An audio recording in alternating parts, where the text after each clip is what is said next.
नमस्कार जय जगन्नाथ सांग मैंने कुकुथी मानसी को आपण मानक अनेक अनेक स्वागत। आज चलतु पणा बनइबा। ए पणा खाइबा आम गोटे मास आगु समस्ते अपेक्षा कर रही था। आमर ओडिया रे गोटे बहुत सुंदर कथा अच्छी 12 मास 13 पर्व। ओडिशा रे आमर 12 मास 13 पर्व। तो जो पर्व रे जो खाद्य प्रस्तुत करा जाए से दिन ही से खाद्य बहुत भल लगे, सुस्वादु लगे। आउ ता पर दिन से ओषा बार पड़ेला आम जदि से खाद्यटा बन खाऊ से भल लगे। किंतु जो दिन पड़ी थाए जो ओषा से जो खाद्य कि जो पिठापणा आम थाए परंपरा अच्छी से परंपरा हिसाब से आमको बहुत भल लगे खायापी। तो बनवाई आम समस्ते भल पाई था। आज दिनटी को बड़ ओषा कि पूर्णमी दिनटी को आम समस्ते चाही था पूर्णमी आसो डंगा दो पणा खाइबू बहुत मजा लगे ना। तो चलतु देखी नवा मु केमती पणा बनई। पणा पे जहाँ सामग्री मु नहीं आपण मैंने ऑलरेडी स्क्रीन में देखी सारे। एवं चलतु प्रस्तुत करवा पणा। ये पणा पे प्रथम नड़िया को कोरी नहीं गोटे गिना नड़िया कोरा नहीं गोटे गिना छेना नहीं से परिमाण हिसाब से मो मिठा पे गुड़ नहीं।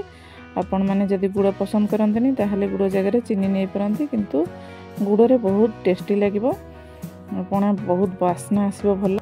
एबे गुजराती गुंड कटा काजू किछि देदबा आउ गोलमरिच गुंड अदा छेचा कदली जहाँ जहाँ सामग्री आम नहीं सब स्क्रीन में सब देदबा बाउल भितर। एबे ताको भल भाव चकटी नबा। मुझे मैसर साहाଯ୍य कदली को भल भाव चकटी नहीं।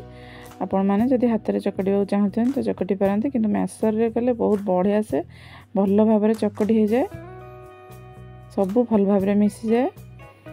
सब मैसर रे भल भाव चकटी सारा पर ये मु क्षीर दे देछि। ये मु हाथ भल भाव धोईकी आउ थे भल से हाथ में चकटी नहीं कारण क्षीर देला आम आउ थे भल से हाथ में गोलई नबा। भल भाव गोलई नेले बहुत बढ़िया बास्ना आसो पणारू। देखो ये पणा प्रस्तुत हो जाए।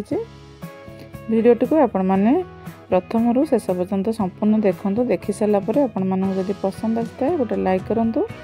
फ्रेंड्स और रिलेटिव मान संगे शेयर करूँ। चैनल जदि नुआ अच्छे ताहले प्लीज सब्सक्राइब करनी। पुणी आपण मान संगे देखा आ गोटे नुआ रेसिपी सहित से पर्यंत आपण मैंने भल था सुस्थ था। रही नमस्कार जय जगन्नाथ।